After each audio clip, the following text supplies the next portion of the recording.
Toss గెలిచి bowling ఎందుకు ఎంచుకున్నాడు? శివం దూబే నుంచి ఒక అద్భుతమైన నాక్, న్యూజిలాండ్ ఒక స్ట్రాంగ్ పర్ఫార్మెన్స్ చూసాము, ఫీల్డింగ్లో అద్భుతం టీమిండియా. ఇవన్నీ కూడా కవర్ చేద్దాం ఈ వీడియోలో. వెల్కమ్ టు పవర్ ప్లే, నేను మీ హన్మ విహారీ.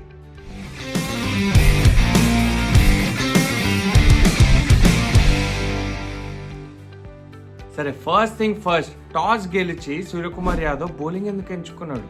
మనకు తెలుసు సిరీస్ అయిపోయింది, కైవసం చేసుకున్నారు, 3-0 అప్ ఉండే సిరీస్లో. మరి కరెక్ట్ టైం కదా అది. బ్యాటింగ్ ఫస్ట్ చేసి మీ బౌలర్స్ని టెస్ట్ చేయొచ్చు, బ్యాటింగ్ ఫస్ట్ చేసి ఫ్రీడమ్ తాడొచ్చు. ఎందుకంటే మీరు టీం సెలెక్ట్ చేసుకున్న విధానం చూస్తే ఇషాన్ కిషన్ నిగులు ఉంది. సరే, చాలా మంది అంటారు అక్కడ శ్రేయస్ అయ్యర్కి ఛాన్స్ ఇవ్వచ్చు కదా అంటారు. రీజన్ ఏంటంటే శ్రేయస్ అయ్యర్ తన వరల్డ్ కప్ టీంలో లేడు, అందుకని ఎక్స్ట్రా బౌలర్ నడిపించారు. అది కూడా ఓకే, గ్రాంటెడ్, అది కూడా ఫైన్ అనే చెప్తాము. అక్కడ వరుణ్ చక్రవర్తి కాకుండా హర్షదీప్ సింగ్ని ఆడిపించారు, ఫైన్. దాని తర్వాత మీరు టాస్ గెలిచినప్పుడు ఫస్ట్ బ్యాటింగ్ చేయొచ్చు కదా. ఒకవేళ వరల్డ్ కప్లో మీరు టాస్ ఓడిపోతే ఫస్ట్ బ్యాటింగ్ చేయాల్సి వస్తే అది కూడా చేయాలి కదా. బౌలర్స్ని టెస్ట్ చేయొచ్చు కదా, డ్యూ కండిషన్స్లో ఎలా వేస్తారో, ఎలా టోటల్ని డిఫెండ్ చేసుకుంటారు. Yes, first match of the సిరీస్లో అక్కడ ఫస్ట్ బ్యాటింగ్ చేయడం జరిగింది, గెలిచారు టీమిండియా, కాదనట్లేదు. కానీ ఇది మంచి ఆపర్చునిటీ కదా.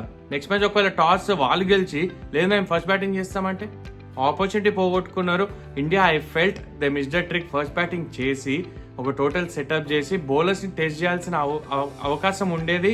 అట్లనే టాస్ కూడా గెలిచారు. They didn't make use of that toss గెలిచిన సిచ్యువేషన్ నాకు అనిపించింది. బట్ ఐ ఫీల్ ఎలా అయితే న్యూజిలాండ్ బ్యాటర్ స్టార్ట్ చేశారు, ఎస్పెషలీ సైఫర్ట్ గురించి మాట్లాడితే ఫస్ట్ ఓవర్ అటాక్ చేశాడు హర్షదీప్ సింగ్ని, తర్వాత బుమ్రాని కూడా అటాక్ చేశాడు. స్పిన్నర్స్ చాలా అద్భుతంగా ఆడాడు, ఒక మంచి హాఫ్ సెంచరీ ఆఫ్ 25 balls సాధించాడు. దాని తర్వాత డెవన్ కాన్వే కూడా కొన్ని మంచి షాట్స్ ఆడాడు, పెద్ద నాకు కన్వర్ట్ చేయలేకపోయాడు. కానీ వాళ్ళు అందించిన స్టార్టే ఆ టోటల్ దాకా తేయగలిగింది న్యూజిలాండ్ని. దాని తర్వాత చూస్తే మిచెల్ కూడా ఒక మంచి నాక్ ఆడడం చూస్తే మొత్తం క్యామియోస్ వచ్చినాయి దాని తర్వాత. ప్లస్ ఇండియా కొంచెం పోర్ బౌలింగ్ అయితే వేశారు, దాంట్లో ఏ సందేహం లేదు. ఇంకా బెటర్ బౌలింగ్ వేసి ఉండొచ్చు, ఎస్పెషలీ బుమ్రా కూడా ఎక్స్పెన్సివ్ ఉండే ఈరోజు టాప్ బౌలర్. ఎస్, ఒక్కొక్కసారి ఎనీ బౌలర్కి అలాంటి ఆఫ్ డేస్ వస్తూ ఉంటాయి. బట్ తను కూడా 4 overs almost 10 runs per over ఇవ్వడం చూసాము. 215 అంటే ఫస్ట్ 3 matches ఎట్లయితే జరిగిందో అందరు కూడా అనుకుని ఉంటారు అభిషేక్ శర్మ కొట్టేస్తాడు, సూర్యకుమార్ యాదవ్ కొట్టేస్తాడు, ఈజీగా 17-18 overs ఫినిష్ చేస్తారు. క్రికెట్ అట్లా నడవదు.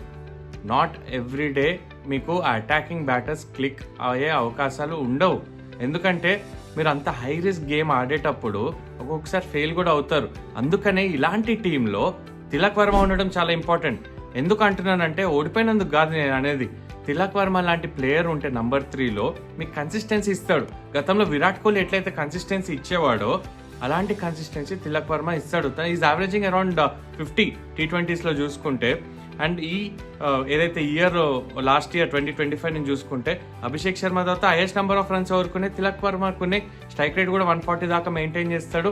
అందుకనే తిలక్ వర్మ ఈ టీంలో చాలా చాలా క్రూషియల్ ప్లేయర్. వరల్డ్ కప్ టైంలో తన పొజిషన్ గురించి ఏ డౌట్స్ ఉండదు, అంటే డౌట్స్ ఉండవు.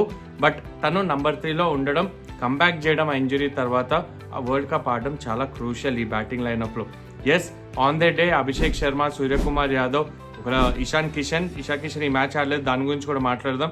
సంజు శాంసన్, వీళ్ళందరూ కూడా dangerous players on the day. Shivam Dube, Hardik Pandya on the day, Rinku Singh, everyone are dangerous. వాళ్ళు సొంతంగా మ్యాచ్ కూడా గెలిపిస్తారు. కానీ వీళ్ళందరికీ ఒక స్ట్రాంగ్ హోల్డ్ ఉండాలి అంటే అది తిలక్ వర్మ ఉన్నాడు అంటే వీళ్ళందరూ షాట్స్ ఆడగలుగుతారు. అది మిస్సింగ్ ఉండే ఈరోజు. ఎస్, ఇండియా క్లోజ్ వెళ్ళారు. శివం దుబే ఒక అద్భుతమైన నాక్ ఆడాడు, 64 runs, అద్భుతం. అంటే 340 స్ట్రైక్ రేట్ తోటి హాఫ్ సెంచరీ సాధించాడు, 7 sixes. స్పిన్నర్స్ అగేన్స్ట్ మనకు తెలిసిందే సిక్సర్ దూబే అనే పేరు, అలానే వచ్చింది. ఐపీఎల్ ఎట్లయితే 6 కొట్టాడు, దాని నుంచి ఇండియన్ టీం కూడా రావడం జరిగింది. కానీ జరిగింది ఏంటంటే అప్పటికి మ్యాచ్ చాలా దూరం వెళ్ళిపోయింది. ఒక్కడే ఎంతని పోరాడతాడు. అప్పటికి హర్షిత్ రాణా వచ్చేసాడు తను బ్యాటింగ్ చేస్తున్నప్పుడు. సో ఎక్కువ సపోర్ట్ లేదు, ఇండియా బ్యాటింగ్ డెప్త్ కూడా లేదు ఈరోజు చూసుకుంటే. ఒక బ్యాటర్ షార్ట్ ఆడారు కాబట్టి. సో అక్కడ India they miss the trick. First bowling వేశారు, దాని తర్వాత బ్యాటర్ షాట్. ఇషాన్ కిషన్ నిగిల్ అయ్యింది. అక్కడ సంజు శాంసన్ చాలా క్రూషియల్ మ్యాచ్ అని మాట్లాడడం. స్టార్ట్ అద్భుతంగా వచ్చింది, కానీ శాంట్నర్ బాల్ మళ్ళీ same thing. Fast bowler deep in the crease ఉంటాడు అనుకుంటే స్పిన్నర్ కూడా అక్కడే ఉన్నాడు, ఫీట్ మూవ్మెంట్ లేదు, దానివల్లే అవుట్ అయ్యాడు మరొకసారి. మరి సంజు శాంసన్ ఫ్యూచర్ ఏంటి ఇక్కడ నుండి? ఐ ఫీల్ ఇంకొక మ్యాచ్ ఇస్తారు, తన హోమ్ మ్యాచ్ ట్రివాండ్రంలో తను డెఫినెట్లీ ఆడతాడు.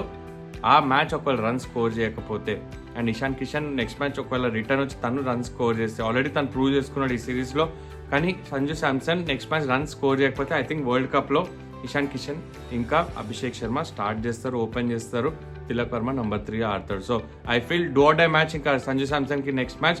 బట్ ఈ మ్యాచ్లో హైలైట్స్ కొన్ని చెప్తాను. ఇండియన్ టీంకి పాజిటివ్స్ ఏమైనా ఉన్నాయంటే అది రింకు సింగ్ ఫీల్డింగ్ చాలా బాగా చేశారు. ఎట్లయితే ఇండియన్ టీం గత 3 మ్యాచ్లో చేశారు దాంతో పోలిస్తే ఈ మ్యాచ్లో చాలా మంచి ఫీల్డింగ్, వచ్చిన క్యాచ్లన్నీ పట్టారు.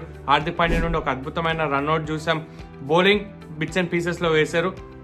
అక్కడ బిష్నోయ్ లాస్ట్ మ్యాచ్లో ఇంప్రెస్ చేశాడు, ఈ మ్యాచ్లో ఎక్కువ రన్స్ ఇచ్చాడు. సో వికెట్ కూడా కొంచెం డిఫికల్టే ఉండే బౌలర్స్కి, దాంట్లో ఏ డౌట్ లేదు. ఇండియన్ బ్యాటర్స్ ఆఫ్ డే ఉండే, కానీ బౌలింగ్ వాజ్ డిఫికల్ట్. మేబీ 200 పార్ స్కోర్ ఈ పిచ్ మీద. దాంతో చూసుకుంటే 15-16 రన్స్ ఎక్కువ కొట్టారు లాస్ట్ 2 ఓవర్స్లో ఎక్కువ రన్స్ వెళ్ళడంతో.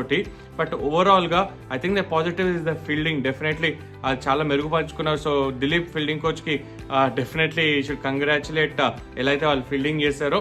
బట్ బౌలింగ్ విషయానికి నాట్ మెనీ హైలైట్స్ మనం చూసాం. అందరు కూడా స్ట్రగుల్ అయ్యారు. వరుణ్ చక్రవర్తిని తీసుకురావాలి. ఎందుకు ఈ మ్యాచ్ ఆడలేదు వరుణ్ చక్రవర్తి అని నాకు తెలియదు. ఎందుకంటే తనకు కూడా తను వికెట్ టేకర్ తెలిసిందే. ఏ టైంలో అయినా మన బుమ్రా లాగా వికెట్ తీయగలుగుతాడు, కానీ మ్యాచ్ టైం కూడా అవసరం తను. కాబట్టి నెక్స్ట్ T20లో తను కూడా రిటర్న్ తీసుకురావాల్సిన అవసరం ఉంది. అండ్ న్యూజిలాండ్ విషయానికి వస్తే వాళ్ళని మెచ్చుకోవాలి. ఎప్పుడు కూడా వాళ్ళు ఎలా అయితే ఫైట్ బ్యాక్ చేస్తారో, వాళ్ళ బెస్ట్ టీం ఇంకా లేదు. ఫర్గ్యూసన్ ఇంకా ఆడట్లేదు. తను ఫిట్నెస్ ఎంత వరకు ఉంది తను కూడా చూడాలి. ఈరోజు ఫోక్స్ నడిపించారు జేమిసన్ ప్లేస్లో, తను కూడా డీసెంట్గానే వేశాడు. హెన్రీ ఆ బ్రేక్ త్రూస్ అందించాడు. అండ్ ఓవరాల్గా ఫీల్డింగ్ కూడా వాళ్ళు ఎట్లయితే ఎప్పుడు చేస్తారో అలాంటి ఫీల్డింగ్ చేశారు. శాంటనర్ ఇంపార్టెంట్ వికెట్స్ అందించాడు. హార్దిక్ పాండ్యా ఇంకా సంజు శాంసన్. సో ఓవరాల్గా న్యూజిలాండ్ నుండి ఎట్లయితే మనం ఫైట్ బ్యాక్ ఎక్స్పెక్ట్ చేశామో వాళ్ళు అలాంటి ఫైట్ బ్యాక్ చేశారు. బట్ డారెల్ మిచెల్ని ఎందుకు అంత కింద పంపిస్తుంది? That's the only question I have. వాళ్ళ best batter, in form batter number 5, number 6లో వస్తున్నాడు. వాళ్ళకి ఒక స్ట్రాటజీ ఉండొచ్చు, బట్ ఇన్ఫార్మ్ బ్యాటర్స్ ఎప్పుడైనా పైన వస్తే కొంచెం బెటర్గా ఉంటుంది నా ఒపీనియన్. నెక్స్ట్ T20లో ఫిన్ అలెన్ అని ఒక ప్లేయర్ వస్తాడు న్యూజిలాండ్కి. బిగ్ బ్యాష్లో అద్భుతమైన ఫామ్, పర్త్ స్కాచర్స్ గెలిచిన one of the main reasons ఎందుకంటే ఫిన్ అలెన్ తను ఉన్న ఫామ్ అలాంటి. తను కూడా రిటర్న్ వస్తాడు. సైఫర్ట్ ఇంకా ఫిన్ అలెన్ ఓపెన్ చేస్తారని అనిపిస్తుంది నాకు. నెక్స్ట్ T20లో ఇంకా స్ట్రాంగ్ టీమ్గా మారుతుంది. ఫర్గ్యూసన్ మళ్ళీ వస్తాడా ఇంజరీ తర్వాత మ్యాచ్ ఆడతాడు. I think he should play in place of Foakes. Indian team ఏం చేయాలి నెక్స్ట్ మ్యాచ్లో, ఏం చేంజ్ చేయాలని ఫస్ట్ బ్యాటింగ్ చేయాలి. ఎందుకంటే ఆల్రెడీ 2 మ్యాచ్లు సెకండ్ బ్యాటింగ్లో గెలిచారు, ఒక మ్యాచ్ ఫస్ట్ బ్యాటింగ్ చేశారు. First match, next match first batting చేయండి. మీకు తెలుసుకోండి ఎంత టోటల్ మీరు చేయగలుగుతారు యాజ్ అ బ్యాటింగ్ యూనిట్, మీరు బౌలింగ్ ఎలా డిఫెండ్ చేసుకుంటారు, ఇవన్నీ కూడా వాళ్ళు ప్రయత్నించాలి. వరుణ్ చక్రవర్తి రిటర్న్ వాళ్ళు బహుశా బుమ్రా క్రిస్టిస్. హార్దిక్ పాండ్యా బౌలింగ్ వేయలేదు ఈ మ్యాచ్, మీరు గమనించుంటే హార్దిక్ పాండ్యా వేయలేదు. తను యాజ్ అ బ్యాటర్గా ఆడాడు, ఎక్స్ట్రా బౌలర్ బహుశా అందుకే ఆడిపించినట్టున్నారు. తన వర్క్లోడ్ మేనేజ్మెంట్ కూడా చేస్తున్నారు. So next match Hardik Pandya కూడా బౌలింగ్ వేసి బుమ్రాకి బహుశా రెస్ట్ ఇస్తారు, వరుణ్ చక్రవర్తిని తీసుకొస్తారు. సో ఈ చేంజెస్ అయితే ఎక్స్పెక్ట్ చేయొచ్చు.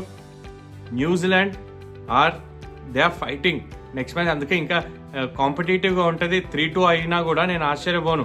India has to play the best 11 except అక్కడ బుమ్రా తప్ప మిగతా అందరూ ఆడాలి. వరల్డ్ కప్ దగ్గరకు వస్తుంది కాబట్టి ఇది కాదు రిలాక్స్ అయ్యే time. I think they have to pull off the success. Yes, 1-out match బ్యాటింగ్లో ఆ ఫెయిలియర్ వస్తుంది, కానీ ఇంపార్టెంట్ థింగ్ నోట్ చేశారా మీరు?